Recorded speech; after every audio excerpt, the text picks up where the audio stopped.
Japan Station is made possible in part by Patreon support. If you would like to make sure that I can keep bringing you more content like this, then head on over to japankyo.com/Patreon and sign up for as little as $1 a month. Ladies and gentlemen, welcome to Japan Station.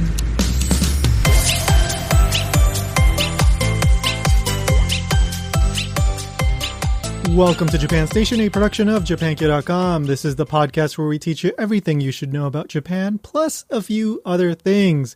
I'm your host, content creator, founder of japankyo.com, and the anime linguist on YouTube, Tony R. Vega. So today I want to talk about train etiquette, what you're not supposed to do when you're riding on a Japanese train. There's written and unwritten rules about what you should and shouldn't be doing on trains in Japan. And when you break one of these rules, oftentimes people will be quite annoyed at you. Now, that doesn't mean that they're going to come up to you and say, hey, stop doing that, because, well, for the most part, people in Japan, especially in closed quarter spaces like in a train, in a crowded rush hour train, well, let's just say that they don't like to confront people, but it may happen if you're doing something especially bad.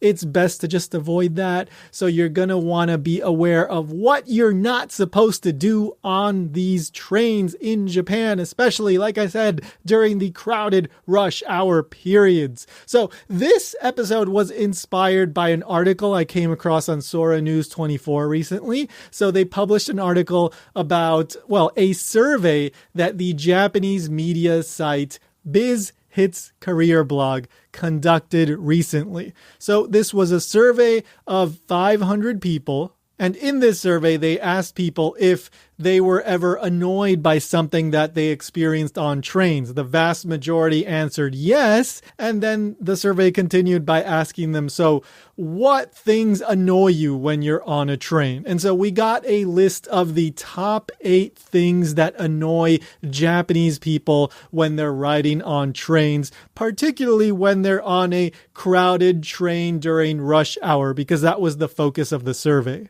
So like I said, 500 people were surveyed, 323 were women, and 177 were men. So this is a fairly decent sized survey. Sometimes I come across these surveys and they're like 100 people and they're not even worth talking about because you can't really make too much of a generalization based on 100 people. But I think this is pretty good, and I think it reflects the general sentiment, because I did obviously look at the results already and I think, yeah, these are common things that happen on Japanese trains. All right. So it also included people in their 20s, 30s, 40s, 50s, 60s and over, although the vast majority of people were in their 20s and 30s. Only like 3% of participants were 60 or over. So again, I think this is a good sample size, a good variety of people, the kind of people that are on trains, like from like 6 a.m. to like 10 a.m., on their way to work. All right, so let's count down the 8 most annoying things that people do on trains. And I'm going to throw in some commentary here and there because I do have some personal experience with stuff like this. I've been on trains. I've seen some of this stuff happen. And, I probably have done 1 or 2 of these at some point when I was unaware or just in my own world and I didn't even realize what was going on. So, all right, let's begin with number 8. Seki etiquette o mamoranai. So this basically means that you don't follow proper etiquette for coughing, and I think sneezing is safe to include in this category. So for this category, again, this is number 8, so it's at the bottom of the list. Only 4.8% of people answered this one, although this one is pretty bad. Like, this is something that you definitely should not do.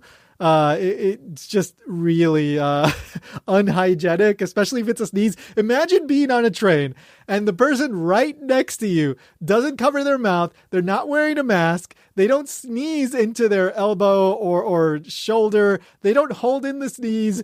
They just let it go, and everybody in front of them, including you, gets a nice coating of saliva and snot. So I'm sorry if that just grossed you out, but this is gross. Coughing, not as bad as a sneeze, but still, like, if somebody's coughing right next to you, yeah, that's going to be really unpleasant. So if you have a cold or something, just try to keep that under control, especially if you're in a train that is crowded, 8 a.m. or something like that.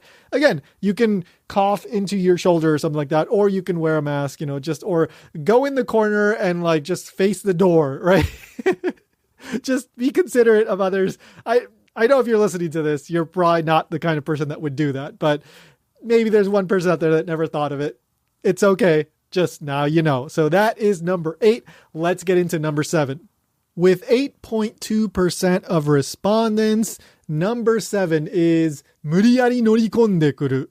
So this means to force oneself onto a train. Now, this is a tricky one because some of these trains during rush hour can get extremely crowded, and it could be multiple trains, right? So if you're waiting for a train to get a little bit emptier and then you ride, you may have to wait a train or two, right? Like it may take a little while, and many people do kind of shove themselves in. I think this is still fairly common practice. So at what point is it like unacceptable to shove oneself in? That's one of these things that I can't give you a number for, like any concrete thing. But just consider it, because you can put yourself in the situation of somebody on the train and then somebody just gets in your face and just really, pushes themselves in when the train doors stop, open and stop at the train station. Yeah, like I think you can see that perspective and the other perspective. So this is a tricky one, but sometimes you just gotta go with your judgment in the moment, and you might irritate somebody, and well, unfortunately you can't win every single time. So next up, we have the 6th most annoying thing that people do on the train, according to these 500 people, and that is 匂いがきつい. So that means like a strong smell. So this is in reference to body odor, bad breath, strong perfume, or really strong fabric softener or detergent. I've experienced this. Hopefully I haven't been the smelly one, but I have noticed people that were smelly on the train, likely during hot seasons. Hot seasons, even into October, like it can still be quite warm in Japan these days. But yeah, and even women, like I've noticed a smelly woman or two while riding on a Japanese train. So this isn't a male only issue. But it is extremely unpleasant when you are stuck next to or near somebody that has a very strong smell. Even, like I said, perfume or something that could be considered a good smell, if it's overpowering and it's right up in your face, because again, we're talking about really crowded trains, I could totally see how that might give you a headache or nausea. That is a very common thing with strong smells. So I don't think that any of you listening fall under this category, but it's something to keep in mind, especially during the summer in Japan. At number 5, we have 荷物が邪魔になる. So this means luggage, bags get in the way. So for this one, we had 11.8% of respondents mention it. So this can refer to a side bag or maybe even luggage. Sometimes people carry, their luggage when they're on the way to the airport. This is unavoidable. This is a normal thing. Japanese people do this. The train system in Japan is wonderful because oftentimes you can take the train to the airport. So it is what it is, but it is always nice to try to get that luggage out of the way, try to get it over in the corner right by the door and the seating, so it's as much out of the way as possible. But aside from larger luggage, like when you're about to go on a trip, like for a bag, especially backpacks, you would probably want to take it off and put it between your legs on the floor. This is something really, really common. People mention this. I've seen like commercials about this, because if you have a big backpack and then you're on a crowded train, you might end up whacking somebody, or that backpack might end up taking about the same amount of space as one more person. Full disclosure, this is something that I don't think I always did. This is something that I only started doing more recently, because I almost always have a backpack when I'm in Japan because, well, I don't live there anymore. So when I'm there, I'm visiting, I'm carrying a bunch of stuff, or I'm literally walking across the country. So I have my backpack on, or I'm on my way between hotels. So I'm taking my baggage with me and all that. So this is something that I've become much, much more aware of. And I try not to, be in the way of others with my bags. Next up, we have number 4. And this one is イヤホンから音漏れしてる. So this means when you have headphones on, earphones on, and they're so loud or maybe loosely placed on your head that the sound is escaping and everybody can hear what you're listening to. Like if you're playing a game or you're listening to music, everybody around you can hear that. So for this one, we had 12.4% of respondents say that this was annoying to them. For this one, I've definitely come across people that fall under this category, and I'm sure that many of them were Japanese. I would assume younger people. It's just a thing. I've certainly had on earphones playing some loud music in my I don't know, back in my high school days, perhaps. It's just something that happens. But if you're on a crowded train, people don't want to listen to whatever you're listening to. So, just be aware that maybe wear the closed back headphones that day, or, make sure that they're not blaring like crazy so that everybody can hear what you're listening to. Next up at 14.6%, we have number 3, and this one is 座席を詰めない. So this means to hog up space on the seats, right? So 座席 means the seat, and then 詰める, well, 詰める is to like pack in, to like compress, to, pack in, I guess. It could also be like to pack something. But basically this means like you're just taking up space. So this could be, for example, you put your backpack on the seat next to you, or you have your legs spread out, aka man spreading, or somehow you're just taking up more space than you should be on a seat, or you have your legs crossed maybe, or you sit at a weird part of the seat of the long seats on trains in Japan. And so even though one more person could sit there if you had gone and sat in the proper place, because you're sitting in this weird middle area, now one less person can sit there. So, I certainly, even now, sometimes I put my backpack on the seat next to me, but I only do that when the train is obviously just really, really just empty, when there's obviously enough seating for everybody, and there's absolutely no risk that somebody would be deprived of a seat because I have my backpack there, or my leg is crossed over my knee or something like that. So this is something that I definitely pay attention to. And the second that more people start to come in on the train, I get my backpack off the seat and I put it on my lap. So consider doing that if you're in that situation. One thing that I would say is, yes, most Japanese trains tend to have a rack on the top that you can put your stuff on, but I never ever use that because I am way too scared of forgetting my stuff when I obviously get off the train. And then because if it's not on your lap, if it's not in front of you, there's a really, really decent chance that you're just going to walk off the train, and then you're going to remember once you're in the train station, you go, oh no, I left my, my bag of gold ingots or something. So I don't know. It's up to you, obviously. Some people don't forget. Some people do use those racks, but I would never do that. I always just keep it either in between my legs or on top of my lap if it's small enough, if it's a backpack that's small enough to fit on my lap. All right, so now we're at number 2, and this one comes in at 13.6%. So this one is 声が大きい. So literally this means big voice, or voice is big, but this means loud talking. So this doesn't happen that often on a lot of trains in Japan. There's many trains at many times. You get on them and they are just quiet. It is for like Westerners who are used to much more, loud and uncomfortable in a sense.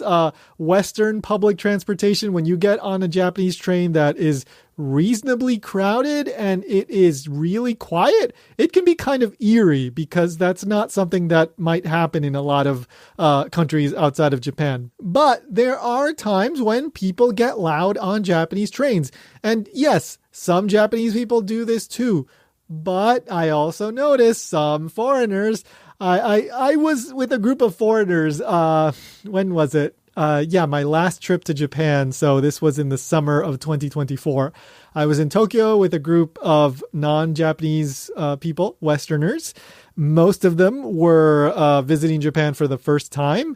And I was moving around with them, and we were moving around Tokyo, various places.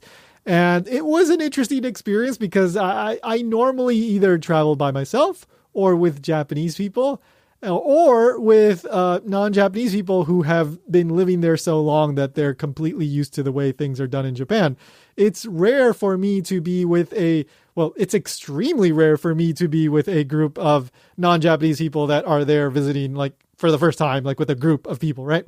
And so when we were getting on the trains, like, oh boy, yeah, there were a lot of people talking louder than your average Japanese person. And I'm sure some Japanese people were looking at them. It was a little bit uncomfortable. And I was just there. I didn't, maybe, I don't know. I think somebody else in the group said like, hey guys, try to keep that. Somebody else was there who had been to Japan multiple times. And I think that guy kind of tried to keep them quiet, but it wasn't that effective. And I'm not saying like they're bad people or anything. Not at all. Not at all. It's just that this is something you don't really think about if you're not used to the way things are done in Japan, right? So it's really from a place of just not knowing because it's not innately bad to talk to anybody. Japanese people do it too. And even in a quiet situation, you do hear many people talking to each other. It's just they try to keep their voice down. And when you're not used to that, sometimes you go full on, normal outside speaking voice, especially in a subway where it can get kind of loud. So just be aware of that, try to keep your voice like to a volume where only the people in your immediate surrounding might be able to hear you. Like you can talk on a train. That's totally okay. It's just, you don't want to get too loud. And finally, coming in at number 1 with 18% of respondents saying that this is annoying when people do this on Japanese trains, it's ugokou to shinai. So this means basically people don't move or they don't even try to move. This is specifically in reference to getting in the way of others when they're trying to get on or off the train. This is especially important in rush hour times when you're getting a big amount of people coming in and out, and there's already a big amount of people that are on the train. So when a train stops, people try to move out of the way and open up the middle, like hall area, like immediately in front of the door within the train so that people can get on and off. And if you are completely oblivious and you don't move out of that zone, it's going to be very annoying for people. People are going to bump into you sometimes on purpose, sometimes not on purpose. If you're immediately in front of the door, again, you need to get out of that zone because there's going to be a rush of people not just trying to leave, but then after they get off, there's going to be a rush of people that are going to get on the train. So when I'm in that situation, I always just try to move into the corner. Again, just like I was talking about with the luggage example, if I'm standing in a very crowded train and I'm by the door, I try to move out over like to the corner where the seat and the end of the door meet, because that way I don't have to move back and forth. I can just kind of stick in that corner at every stop and I'm not going to be in the way. So that's the 8 annoying things. Like it's really interesting to check in on these things every once in a while because these things can change with time. Like for example, now smartphones have become just absolutely normal, but 20 years ago, this wasn't the case. There's things that changed with manners and customs. For example, the coughing thing. This might have been lower pre-pandemic, right? So these things change. But one thing that I do want to point out, for example, is one thing that I used to hear maybe like, I don't know, 15 years ago or 20 years ago, like in Japanese news or like websites and like articles and stuff like that, was that people found it annoying or it was rude for women to put on makeup on the train. This used to be something that would come up fairly regularly, but it was not mentioned in this article as far as I noticed. So I don't know if this is still considered like bad manners or something you shouldn't do. Well, if you're in a super crowded train and you're standing up, I mean, first of all, that seems like really difficult to do. This would be something if you're like sitting down. I don't know. I don't know if this is less of a thing. It's just become more normal or people just don't do it anymore. Well, I assume some people must still do it, but I was kind of, I found it interesting that this didn't come up. And then another thing that I thought was interesting that didn't come up, but I did just see it in a Japanese news report from probably July of 2025. So it was a report about people saying that these like portable little fans that they carry around, that they were a nuisance on trains, because if you're on a crowded train and you have one of these portable little fans like that spin around, right? Like these little electric fans that people are using now because it's really hot. Let's just say that you're using it, the train suddenly breaks or something, you lose your balance a little bit, and then you end up putting the fan near somebody's hair and it gets tangled in that person's hair. That would be horrible. Now, those fans do stop fairly easily, so it's not going to be like a total nightmare, but it's going to be unpleasant. And apparently some people were complaining about that sort of thing. So you might not want to use an electric fan when it's super, super crowded. I don't know. There might be other aspects of that people find annoying. Maybe if you're stinky and you're spreading your stink around the train, I could see how that would be annoying as well. Now, one more interesting thing about this survey is that they asked people how they deal with these annoying situations. And, well, the answer that most people gave, in fact, it was 58.2%, was gaman suru. Gaman means to endure or to be patient or just to deal with it. And this is very common, right? That people don't want to confront other people, especially in Japan. Like this is, I think, universally, people would rather not be in a confrontation than be in a confrontation.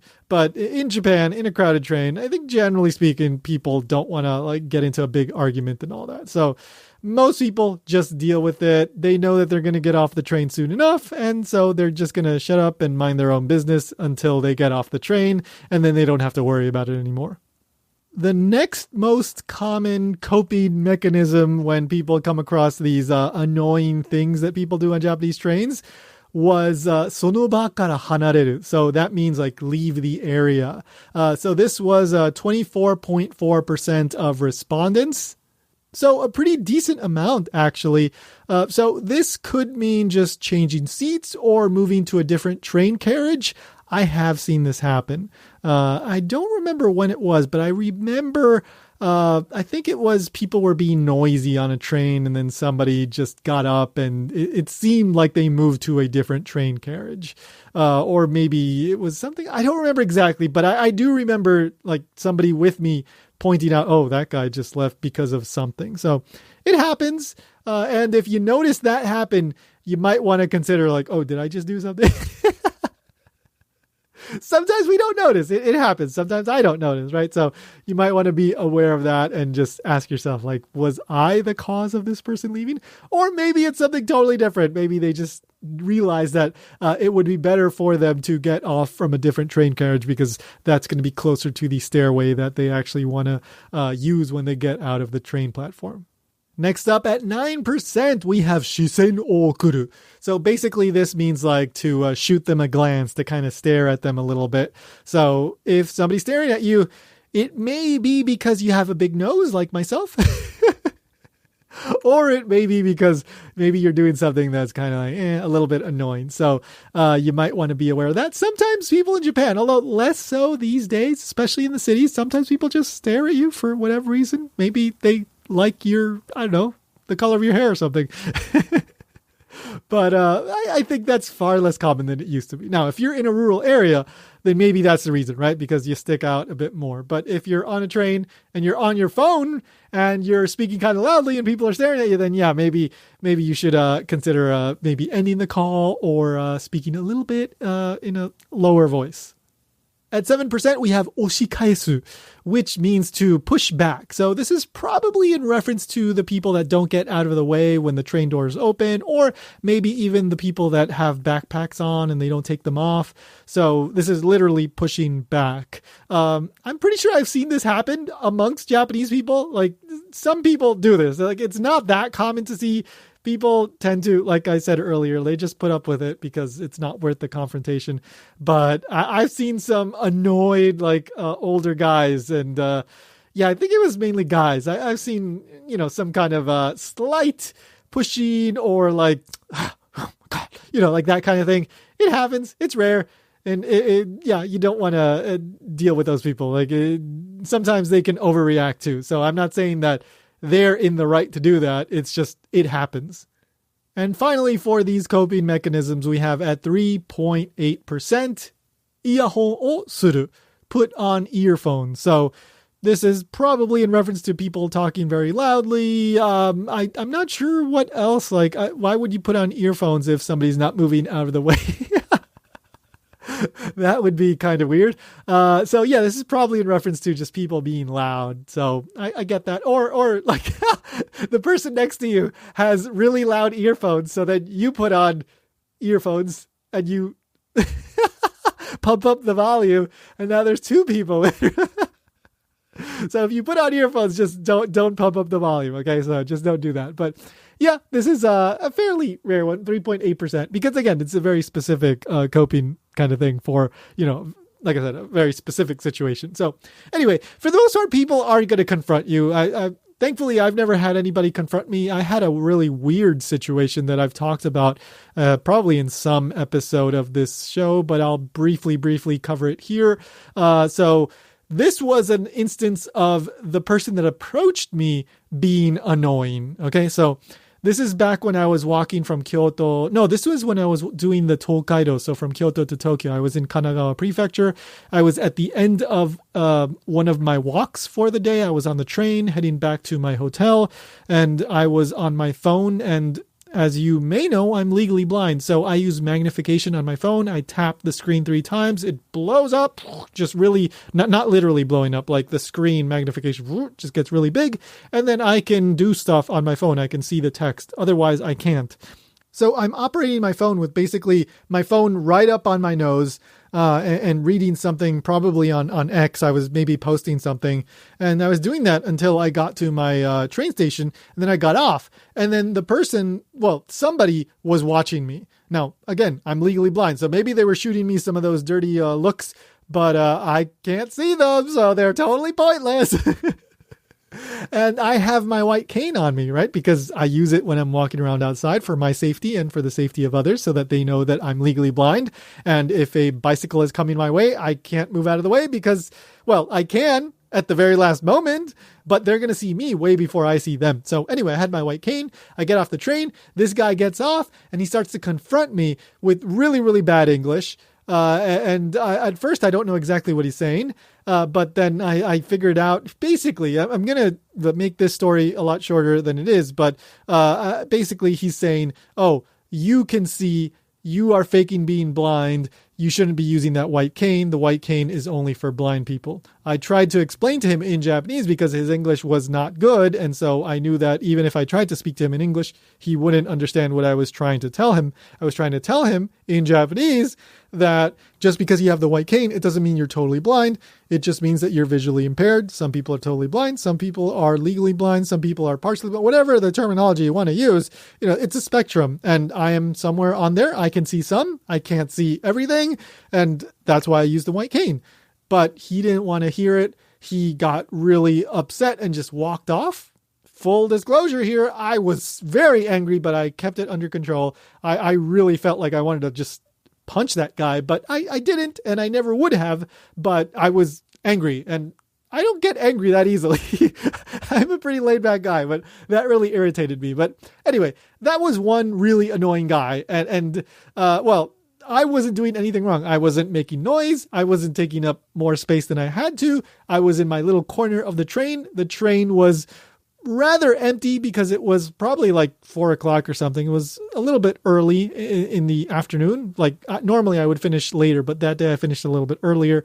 So I wasn't bothering anybody, but that guy, he wanted to really lay into me because I wasn't blind enough for him, but he was completely in the wrong there. He has no understanding of what a white cane is and the fact that visual impairment isn't just like a 1 or 0 kind of thing, right? There's a whole range of people in visual impairment. So there's all kinds of annoying people. Most people in Japan are not like that. That is just one exception, one a-hole among many, many, many nice people in Japan. But anyway, that was my experience with somebody being annoyed, and that kind of thing was not on this survey. But there's all kinds of things when you're in a crowded country, right? Like that. Yeah. Things can happen. So anyway, if you have any interesting train stories in Japan, well, let me know. mail@japanki.com. You can send them over to me. If you like this kind of episode where I talk about something that I came across in the news or something like that, let me know, because I don't normally do this. But I'm experimenting. I know some people might enjoy this kind of thing. And if you enjoy it, you can always send me an email, mail@japanki.com, and I'll know that I should do more of this stuff. But for now, that is it. Don't forget to subscribe. You can support all the links down below. Patreon, Ko-fi, Venmo, PayPal, all that stuff. Links are down below. And of course, I'll be back very soon with another episode. The next one might be an interview, I think. Either way, I'll be back soon. See you in the next one, guys.